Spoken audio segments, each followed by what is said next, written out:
Mais um clube europeu contata o William Gomes do São Paulo. Vamos comentar aí sobre isso. Vamos falar aí também sobre o Ferreira. Vai pro jogo amanhã ou não vai, Gabriel? Tem a atualização pra gente comentar sobre a situação dele aí. Vamos falar muito sobre o jogo de amanhã contra o Botafogo e várias outras notícias do nosso querido tricolor paulista. Certo, rapaziada? E seguinte, ó, São Paulo já encerrou a preparação pro jogo de amanhã. Meu irmão, o que tinha que fazer foi feito, treino, qual esquema vai jogar, tudo que tinha que ser feito já foi feito, porque agora o negócio é no campo, meu querido. Agora o negócio é os 90 minutos amanhã para decidir se a gente vai passar ou não pelo Botafogo aí, né? Passar para a semifinal da Copa Libertadores da América, tá bom? E o São Paulo postou hoje, rapaziada, o Alisson correndo no gramado. Óbvio que ele não vai jogar amanhã, né? Só vai voltar a jogar ano que vem, mas o São Paulo colocou aí nas redes sociais, ó. Em recuperação de uma cirurgia no tornozelo direito, Alisson correu no gramado. O jogador está em período de adaptação aos trabalhos de campo e foi supervisionado pelos fisioterapeutas durante as atividades. Tá? Então o Alisson já está correndo aí no gramado, né? Está em fase aí de adaptação a esses trabalhos no gramado. Óbvio que não vai voltar agora, né? Mas é uma atualização que o São Paulo trouxe aí, né? Do estágio que o Alisson tá se recuperando dessa cirurgia que ele fez em tornozelo. Infelizmente, só volta ano que vem. Infelizmente, a gente não vai ter ele aí mais em 2024. Certo, rapaziada? Olha aí. Melhor defesa. São Paulo ainda não sofreu gol no Morumbi nesta Libertadores da América. Em 4 partidas disputadas no Morumbi, o São Paulo não teve suas redes balançadas em nenhuma ocasião e marcou 6 gols. Pela fase de grupos, o São Paulo enfrentou o Cobresal e venceu por 2-0, empatou sem gols contra o Barcelona de Guayaquil e venceu o Tajeres por 2-0. Já nas oitavas de final, a equipe enfrentou o Nacional do Uruguai e venceu por 2-0. Resultado que garantiu acesso às quartas de final, tá? Então outro ponto que é importante aí, ó, não tomamos nenhum gol no Morumbi esse ano aí pela Libertadores, né, cara? Foram 6 gols marcados e 0 sofridos, né? O São Paulo tem a melhor defesa da Libertadores aí, o River tem 5 gols tomados e a gente tem 3, ó. Deste modo, com apenas 3 gols cedidos, o São Paulo é a melhor defesa dessa edição da Libertadores. A segunda melhor é o River, que tomou 5 gols, né? A gente, quando acabou a fase de grupos, se eu não me engano, o River Plate também tinha só 3 gols sofridos, estava empatado com o São Paulo, né? Mas no mata-mata o River tomou mais 2 gols, né? E o São Paulo não tomou nenhum, né? Então eles tomaram 5, a gente tomou só 3. Aí, cara, a defesa do São Paulo é muito, muito forte e, evidentemente, torcer para que amanhã seja mais um jogo, né? Que o São Paulo aí estenda esses jogos aí de não tomar gol em casa, que amanhã, novamente, não tome, né? E se tomar, que faça mais gols aí do que tomar para poder se classificar, né? Porque, irmão, o negócio é fazer mais gol com o adversário. Fazer mais gol com o adversário é aí. Mas tem uma questão, rapaz. Falando em fazer gol aí, né? Tem que fazer mais gol com o adversário. O São Paulo vive uma fase muito ruim aí no seu sistema ofensivo. Se tem um ponto que é importante, que o time tem a melhor defesa da Libertadores, não tomou gol em casa ainda, tem o outro lado, né, que amanhã a gente tem que fazer gol para poder se classificar. E nosso ataque vive uma fase bem ruim, olha só. Nas últimas 6 partidas em que o São Paulo disputou, o tricolor marcou apenas 2 gols. Um na vitória sobre o Cruzeiro há pouco mais de uma semana e o outro na derrota para o Inter no domingo. Nesse período de 6 jogos, São Paulo perdeu para o Fluminense no Brasileiro, foi eliminado pelo Atlético Mineiro na Copa do Brasil, uma derrota e um empate em 0-0 e empatou também com o Botafogo no jogo de ida da Libertadores, tá? Então, nos últimos 6 jogos fizemos 2 gols, tá? Então, se tem um ponto positivo que é a defesa, tem um negativo que é o ataque. Aí eu vou repetir de novo aquela coisa que eu já comentei outras vezes para vocês. Eu não sei, né, se é só uma coincidência ou se tá ligado. Acho que é uma coincidência ali, né? Que é depois que o Ferreira se machucou, cara, todo mundo piorou. O Caleri piorou, o Lucas piorou, o Luciano piorou. Esses caras todos pioraram aí depois que o Ferreira se machucou. Eu acho que tem um pouco das duas coisas. Tem o ponto e a parte que ele faz falta, óbvio, porque ele estava numa fase muito boa, virou titular absoluto do time. Mas também tem a fase que todo mundo não tá vendo uma boa fase. Os caras estão na fase aí ruim, o Lucas, o Caleri e o Luciano.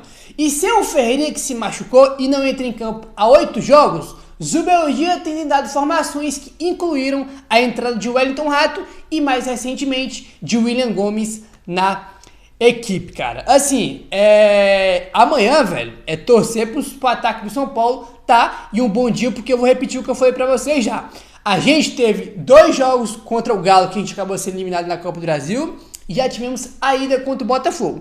No primeiro jogo contra o Galo na ida, antes de a gente tomar o gol aos 50 do segundo tempo, aos 42 ali a gente teve o Lucas perdendo um gol dentro da pequena área de cabeça, sozinho, um gol bizarramente perdido que não pode perder. Aí ele perdeu aquele gol. Aí no jogo da volta contra o Galo, foi a vez do Luciano perder um gol na cara do Everson lá, né? Que o Liseiro meteu o Luciano na cara do gol, o Luciano finalizou mal e não conseguiu fazer o gol. Fomos eliminados com o Galo, né? Tivemos nos 2 jogos a gente teve uma grande chance, com o Luciano e com o Lucas.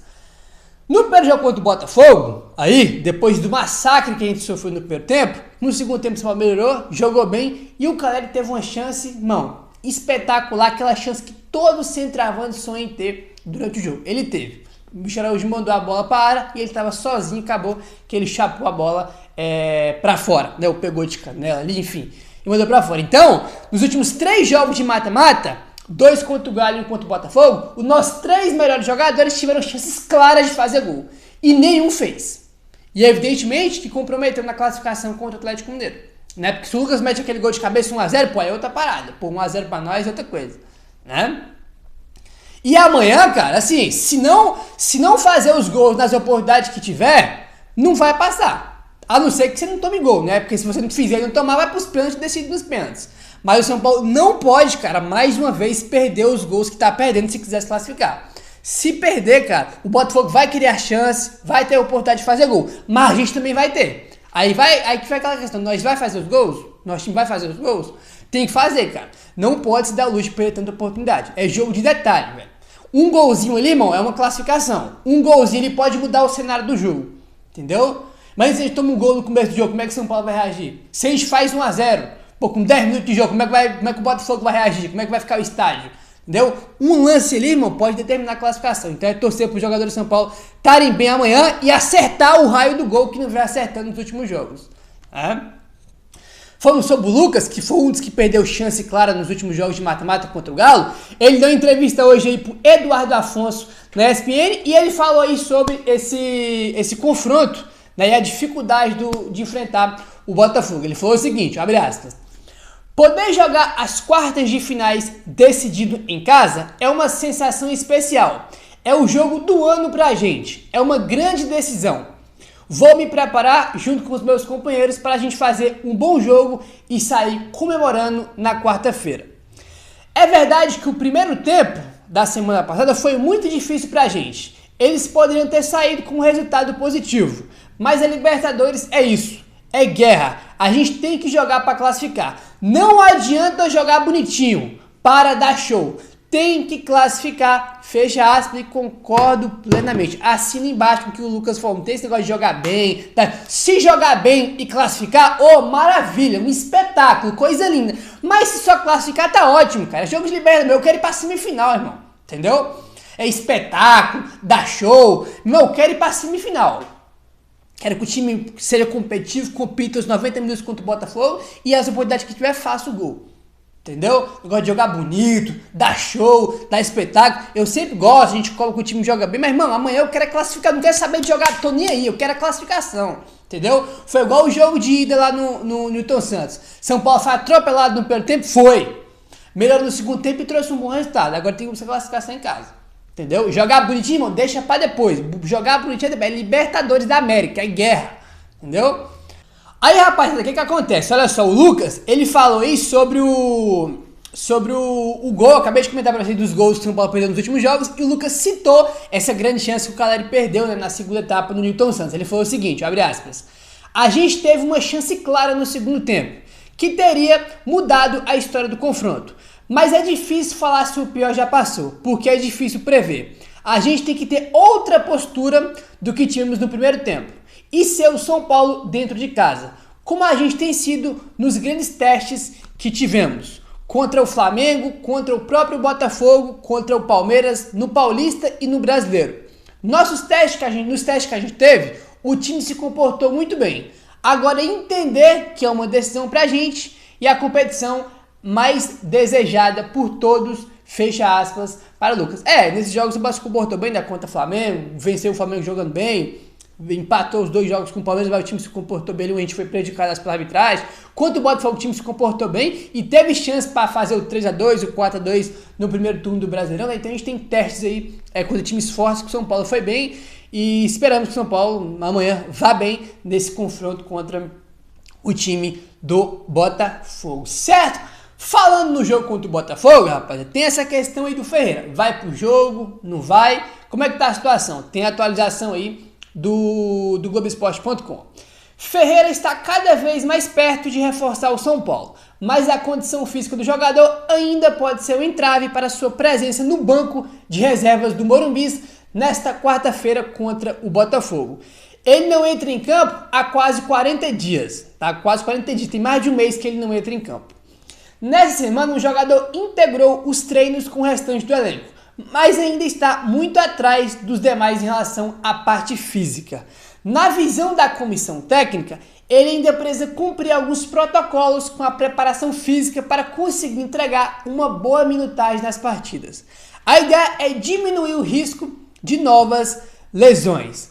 Por ser uma decisão, porém, ainda há uma pequena possibilidade de o jogador aparecer no banco contra o Botafogo, para ser uma alternativa de desespero, caso o jogo não se desenhe bem para o São Paulo na quarta-feira, tá? Então tá a informação do GE, fisicamente ele tá atrás dos outros ainda, é óbvio, né? Ele não tá no mesmo ritmo, no mesmo nível físico dos jogadores, mas é aquele negócio, rapaziada, tem aquela questão aí que ele pode ir pro jogo amanhã e agravar a lesão, daí ele tá separando essa lesão, pode se agravar, porque ele não tá 100% bem longe disso.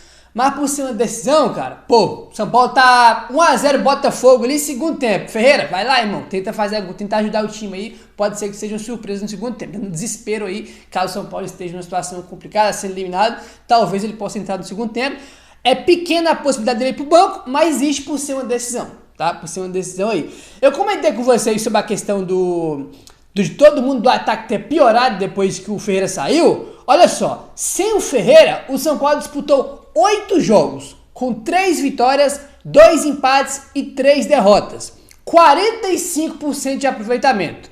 Foram apenas 6 gols marcados no período e 7 sofridos. 45% sem o Ferreira, tá? 3 vitórias, 2 empates e 3 derrotas. São Paulo caiu muito de rendimento depois que ele saiu. Tá, cara? Você pode ter um aproveitamento menor que 50%, um aproveitamento negativo, que é menos de 50%, né? Que no caso 45% aí. Você vê a falta que ele faz, cara. Você vê a falta que ele faz. Ele faz uma falta muito grande, né? Essa tática que prova, como eu acabei de comentar. Será que isso é coincidência com o ataque caiu depois que ele se machucou? Ou tem alguma coisa a ver diretamente? Um pouco dos dois, né? Os números tá aí pra gente ver. Enfim, existe a possibilidade pequena, mas vamos ver aí, cara. Eu confesso pra vocês que eu não tenho nem opinião sobre isso, porque, cara, tem que saber, ele tá o quê? Ele tem condição de jogar 10 minutos, 20 minutos, 30 minutos, tem que saber isso aí também, né? Informação aí do blog do São Paulo, rapaziada. Clubes europeus aumentam assédio sobre William Gomes e joia do São Paulo hoje é o maior alvo para a próxima janela. O Spartak Moscou da Rússia apresentou proposta ao São Paulo em agosto para poder comprar o William Gomes e foi recusada. O Shakhtar Donetsk foi mais um clube que iniciou um contato com o São Paulo, mas o São Paulo negou qualquer tipo de interesse em negociar o jogador agora. A ideia dos times europeus é contar com um atacante de 18 anos ainda na última janela de transferências. Esse era o cenário até antes do jogo contra o Vitória. O Vitória porque de lá que ele começou a se titular, fazer gol e que ele começou a aparecer mais aí no time principal do São Paulo, né? Olha só, o São Paulo está deixando claro aos interessados que não quer vender no momento e nem na janela do final do ano. O William permanecendo em 2025 tem total potencial para uma venda gigantesca que pode até bater o recorde do clube. Se o Beraldo saiu por 20 milhões de euros, como um atacante diferenciado, o William não pode sair por pouco. Exatamente, se o Beraldo for por 20 milhões aí, e cara, se o William Gomes começar a continuar jogando bem pra caramba, aí aparecendo, ficar apoiando bem, você pode tudo pra fazer uma venda gigantesca em relação a ele, porque ele é um jogador diferente. Se antes o cenário era Pablo Maia e Rodrigo Nestor, com maior visibilidade no plantel para serem vendidos, hoje o William Gomes é de longe o jogador mais assediado pelo futebol europeu aí do elenco do São Paulo, tá? O Pablo era muito valorizado, ele é o jogador mais valorizado para ser vendido, o Nestor também em alguns momentos também foi, mas agora de longe é aí o William Gomes, jogador mais valorizado, mais assediado por clubes aí europeus, já teve proposta do Spartak Moscou recusada, e agora teve aí também um contato iniciado do Shakhtar Donetsk, mas o São Paulo já avisou que não quer negociar o jogador agora e nem no começo do ano. São Paulo quer, evidentemente, manter ele aqui para ele se destacando como ele está. Se continuar se destacando, ele vai valer muito mais lá para o meio de 2025, para o final do ano, tudo mais. Mas tem aquele negócio, chegar uma proposta braba na mesa, uma proposta gigante, aí já o cenário já muda, né? O cenário já muda, é aí. Enfim, meu parceiro, é isso. Se inscreve no canal, ativa o sininho, valeu, tamo junto e saudações tricolores.